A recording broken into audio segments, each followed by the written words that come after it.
Hi, folks. Chocolate Yoddah here, spelled Yoddah, because film studios are litigious. And it is a sweaty Saturday, May 25th, 2024. And I want to say a few things about Donnie Dump. Not a surprise. That's what's been on my mind most of the time recently.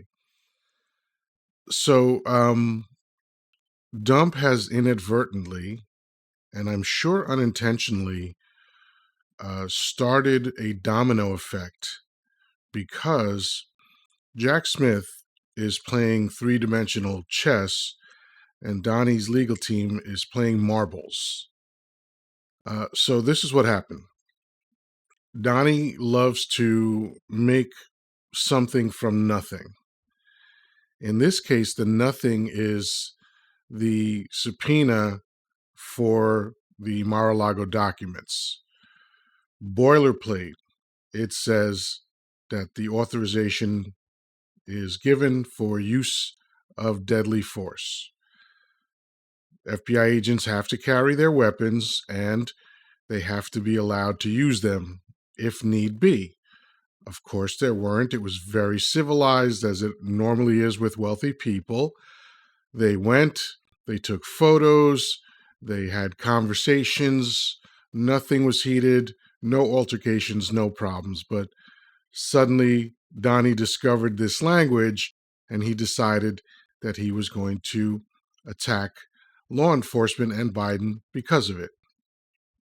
So here's the problem that he created for himself. He now has driven Jack Smith to amend his pretrial release.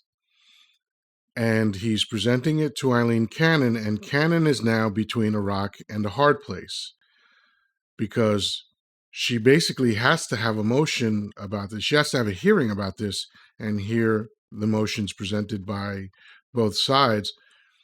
And she really has to grant this because it's in the interest of public safety. Because when Donnie blows the whistle for his followers to do something about what's going on, it usually ends in violence and death.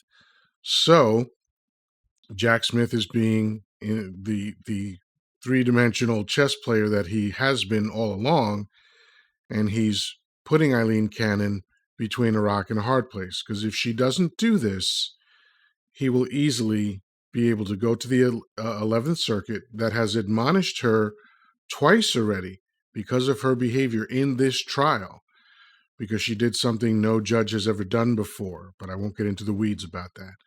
She's been admonished twice by her overseers, which is the 11th Circuit. So now Jack Smith will be able to get her removed from this case. But if that doesn't happen, if she does the thing that she really needs to do legally, which is grant this augmented motion, then Dump is going to be in even more of a tight situation than he is now with regard to public statements.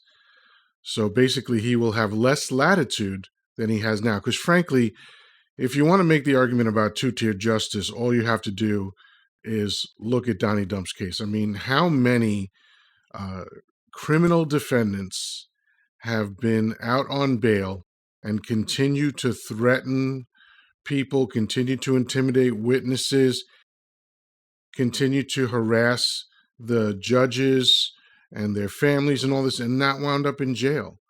I mean, in the New York trial, 10 times he violated his gag order. For most people, it would have been once and done. 10 times. That's insane. And it bothers me that Juan Merchan has given Dump so much deference with regard to this. But anyway, I'm getting off the plot a little bit.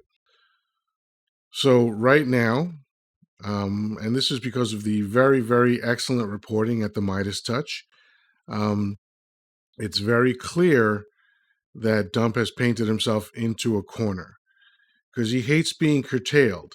Because whenever his speech is curtailed, which, by the way, is true for all criminal defendants, your right of freedom of speech changes when you are a criminal defendant. That is in the law. So this isn't about, oh my God, freedom of speech, freedom of speech. No, it doesn't work that way. You can't say whatever you want, especially if you're on trial for a crime. So Donnie has played right into Jack Smith's hands, which was going to happen anyway. Jack Smith is 1,000 times smarter than Donnie Dump. And he's obviously smarter than Eileen Cannon, or Aileen Cannon, however you say her name. And she's the only friendly judge that Dump has. She has been slow walking the Mar-A-Lago documents case. And, great, she's buying him time so that he might not get tried before the election. But if Dump is predicating his future on the election results, he's going to be really disappointed. He's not going to win the election. Again, it's virtually guaranteed unless something absolutely incredibly unforeseen happens. He's going to lose, just like he lost in 2020. I don't know why everyone thinks that his supporters are so amazing, because they failed to support him in 2020. So why are they going to support him in 2024 when he's lost supporters in the last few years? But again, that's another subject. So I just wanted to talk about that briefly. Donnie Dump has metaphorically shot himself in the foot once again, and I love it. So that's it for now. Peace, love, and granola. Talk to you soon.